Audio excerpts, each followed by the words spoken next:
And welcome to Flo's Sports Fix for this Tuesday, and it's great to be chatting to one of a potential gold medalist. I'm going to call it early. I'm not going to jinx them at all, but I'm going to call it early that our Aussie Spirit, our national softball team, will get gold in Tokyo. To try and talk me out of it or maybe jump on board is Jade Wall from the team. G'day, Jade. How are you? Yeah, I'm really good, thank you. Thanks for having me. So what do you think? Do you think you've got a chance? You're going to win gold? You're going to make me not have egg on my face? Oh, look, you've said it. You said it well from the start. We've only got one goal in our heads, and it's gold, as in the colour, and that's it. There's nothing else but gold. That's the only thing we're going for. One of the things is that softball's back in the Olympics. It was out for a while, now it's back in, and then it's going out again. So how does that sort of feel amongst the members of the team? Do you feel like this could be a last hurrah and you're giving it absolutely everything, so you want that gold? Or is there you're going to keep doing what you're doing because it's going to come back into the Olympic Games anyway? Yeah, good question. Well, when I started it, 2012 was going to be my first, and unfortunately that's when London decided to remove softball and baseball from the Olympics. So, and then following that was Rio. So for me, coming through the women's program, it wasn't actually an option for me to be able to play at the Olympics. So playing at the stage of the World Championship was sort of the biggest thing that I could play at, which still in itself was huge, playing against the top countries in the world every 2 years. But having it finally back into the Olympics in Tokyo, there's quite a few of us, I'd say most of the team, that, this is our, not last hurrah, but, we're going to give it a shot, because for some of us this might be the last chance that we get to play the Olympics. As you said, Paris is following the Tokyo Olympics, and unfortunately softball won't be part of those Olympic Games. And then LA potentially after Paris we might be back in. But yeah, we can't really see too far in advance, unfortunately. So Tokyo is as far as we're looking at the moment. Does it get a bit frustrating to you and the rest of the girls when you see other sports, and I'll just use it as an example, say tennis, that always seems to be in when it doesn't really need to be, and a sport like softball that really needs to be in and is left out? Yeah, I guess with being an Olympic sport comes with a helping hand with the funding, and obviously by not being in the Olympics, it is a bit of a hard slog for us to want to get to to our World Championships or even just local competitions. So obviously being out the last two, we've really had to battle hard and really put a lot of money out of our back pockets to really get to where we are. And, we've still got softball, we're still, we just finished our last World Champs in 4th spot. So we're still ranked very high in the world, and that was by us pretty much, pushing ourselves along. So by being in this next Olympics, we're getting a little bit is trickling through, which is good. But, yeah, look, I'm not going to comment on any other sports because we do really just focus on ourselves. And any sport that gets the opportunity of actually being at the Olympics is exciting, and I think you need to stay within your sport when you're thinking of that. It's nice for you not to swing at that pitch that I threw you there, Jade. Yeah, I saw it. Okay. Well, moving on from that, the Aussie Spirit, all you girls, you're getting some help in readiness for Tokyo, and with 11 Aussie gold medalists that are mentoring you all. So who are some of these, and what's that experience like for you?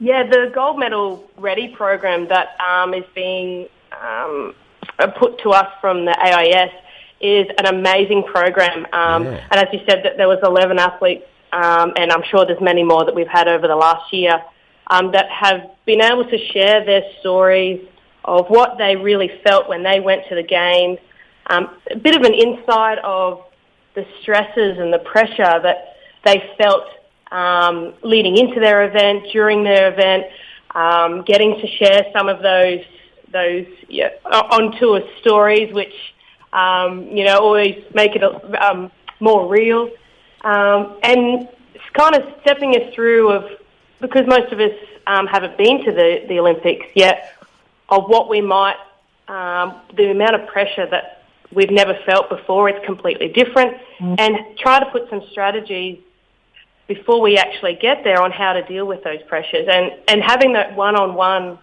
time with those athletes was precious. And I think it's an amazing program. And I think that our sport, especially, we're benefiting from it. Just from those last 2 weeks we've got to spend at the AIS. Wow. And I dare say, though, the stories that they would tell, you can get it, you can understand it, and it would mean a lot more to you. But when you're talking about the pressures, just touching on that, is this pressures that you girls put on yourselves, that you put on yourself, or is it coming from outside, the expectations from, I guess, a country that loves it when we win a gold medal? So there is the range of those pressures. It must be far and wide, but which specifically ones are you referring to? Yeah, I guess pressure can come from different avenues. So we have obviously a lot of pressure that we can bring on ourselves, being, in the game and being able to, in pressure moments, how to deal with that. But especially that being in the Olympics, having it sort of another level up, another step up, and being able to deal with the, fingers crossed we'll have crowds, but unfortunately I'm not sure we're going to get there, but having those big crowds and having the extra, there's extra things that come with the Olympic Games that we not normally would see. And those sort of pressures, obviously, you can either going to deal with it, or it's going to make you all crumble. And obviously, when it's your turn in the bat, you want to be able to deliver. So they sort of came up with pressures that they felt that we could sort of relate to, which was really good. Are you able to share any with us?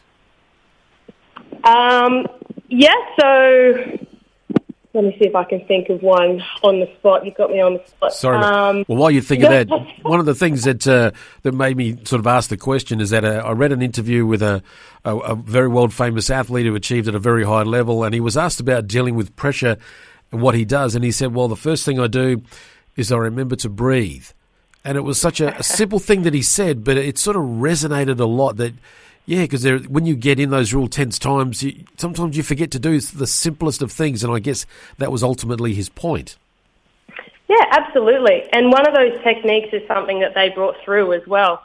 When you don't think breathing could be so powerful, but we've been able to put it into practice in the last couple of weeks of just trying to simulate pressure and how breathing can actually slow down your heart rate, slow down the moment so that you can go through the process. Is the second part, is going through the process and actually knowing what you need to do next.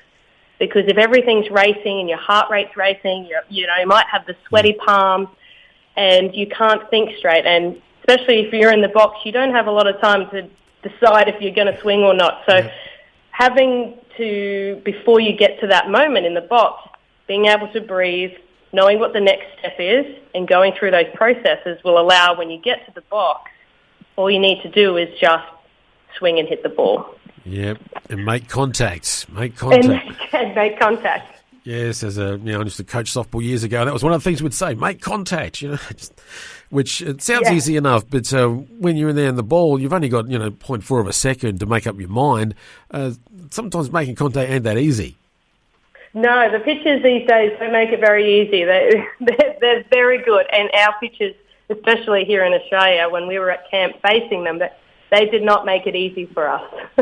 No, I wouldn't want them to either. So this program, are the coaches and the assistants, are they all involved in it as well? Yeah, they sat in on our sessions as well, so that they could hear how we would like to deal with pressure and steps like that. We also went through sessions that, for example, in previous Olympics, your bus has broken down, which has happened previously. So they kind of put that to us as a team on how would you deal with that? You're suddenly going to your game and your bus has broken down. And you wouldn't think that. You would think everything will be running on time and everything's on schedule. But at the Olympics, if you can think it's not going to go smoothly, it probably won't. So they threw little things like that, which I thought was very interesting. And we were able to talk through as a team and with our coaches on what we would actually do and how we would move past this.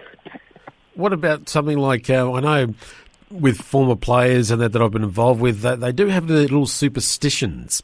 What about that? Can some of those little superstitions and wearing the same socks, as an example, is that something that you talk about as a factor? If those socks go missing, does that affect with your mindset? Yeah, I think everyone is a bit different when it comes to either it might be superstitious or maybe it's more of a routine. Yeah. And yes, if you don't have that sock, I'm not sure what you're going to do. Or for me, it's more of a routine rather than putting a sock on. It might be, I've always put my left shoe on before my right. I always put my left batting glove before my right. And when I run out to the field, I always touch the grass. So those things I know are never going to be able to change. Yep. I'm always going to have the grass, and I'm always going to have my shoes, unless my shoes go missing. I'm always going to have my shoes. So those, I've sort of turned my superstition in a way into daily routines. Yes, those little superstitions that players have. Understand those. Now, Jade, you yourself, you had a bit of an injury run there. So how are you sort of physically now? You're all recovered and all that. You're all okay, ready to go? Yeah, currently I'm tracking really well. I'm touch wood at the moment. I've had my fair share of injuries from 2 shoulder reconstructions and an elbow reconstruction previously in the past. So at the moment I'm doing quite well. So like to keep it tracking that way. Has it altered your swing at all? No. Okay. No, the swing is fine. My arm is fine. It's still throwing fine, which is good. But yes, so no, I've definitely had my fair share of injuries throughout the years, but at the moment I'm tracking very well. What's the mood like with all the girls? I know for some of you, like you've got day jobs and this is your love and your passion, and you've got to have good employers that allow you to do what you're doing. So what's the camaraderie like with all you girls? How tight is it? Yeah, well, when we got to the camp on that first day, we hadn't seen each other for a year, and that was when we went to our first camp last year before the lockdown happened. So that first day, the excitement was through the roof because it didn't feel like a year had passed us, and we just rolled back in as if nothing had happened, which was really good.